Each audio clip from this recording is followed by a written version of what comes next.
Welcome to Voices United. We are shining a light on challenges in our community and the people working to make a difference right here at home. Now, today we're joined by Lynda Carey, the Executive Director of BGC Riverview, youth in our community, in our region. What are some of the most pressing challenges that they're facing?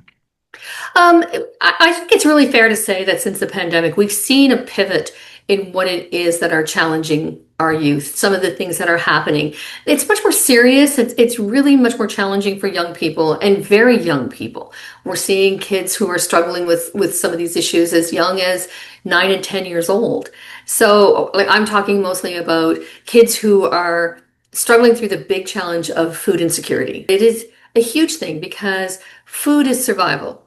And survival is a basic instinct. And until you can satisfy that need, it's hard to move on to the next need or want in your life. It's heartbreaking to think that there are still kids that are going without food and going to school hungry. What kind of an impact does that have, not only on their lives at home, but also on their lives in school? It's on their lives, period, Shelley. Yeah. It's on whatever part of their life it's affecting. If a child wakes up in the morning and knows that they're not going to eat breakfast, that's one thing. If a child wakes up in the morning and knows they're not going to eat today, that's another thing. The impact is in learning. If they're not feeding the engine's not going to go. So if your brain is not being fed what it needs to be able to sit in a classroom environment or to be able to engage themselves in other activities, socialization struggles. How prevalent is it in our community?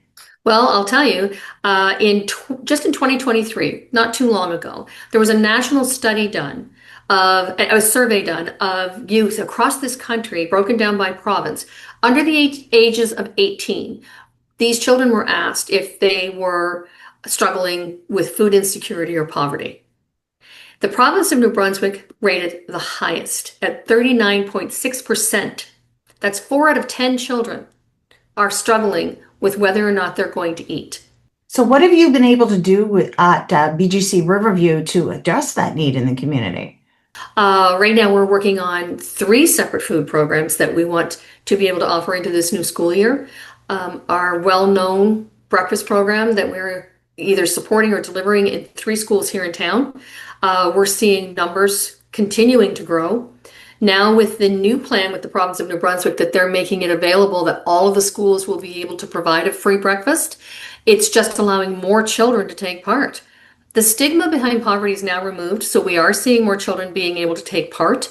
And these are kids who maybe their insecurity is a little bit more closeted. Maybe it's not as prevalent as with some kids that is well known to the administration of the schools. The second program, again, we are hearing from administrations that children are coming to school with 0 food for the entire day.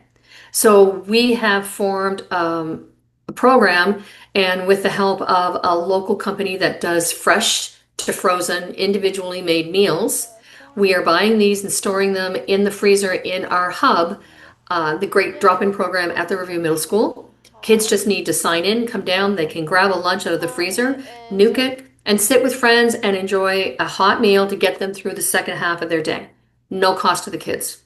People will wonder, how does United Way play a factor in this? If we didn't have the support of the United Way, I can say this in all honesty, if we didn't have the support of the United Way, not just as a collaborative partner, but from the financial perspective, I don't honestly believe that we would be as successful as we have been with our programming. The more money that United Way has, the more money United Way gives away. It's just plain and simple.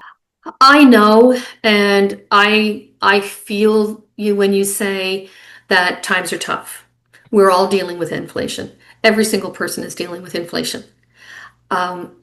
It's trying to ask you to please understand that for some people that inflation is going to force them into a lifestyle that none of us ever want to be in. It's collective. You know, for the price of a cup of coffee a month or a cup of coffee a pay, if we do that collectively as a community, we can address so many of these needs and we can, quite frankly, feed more kids.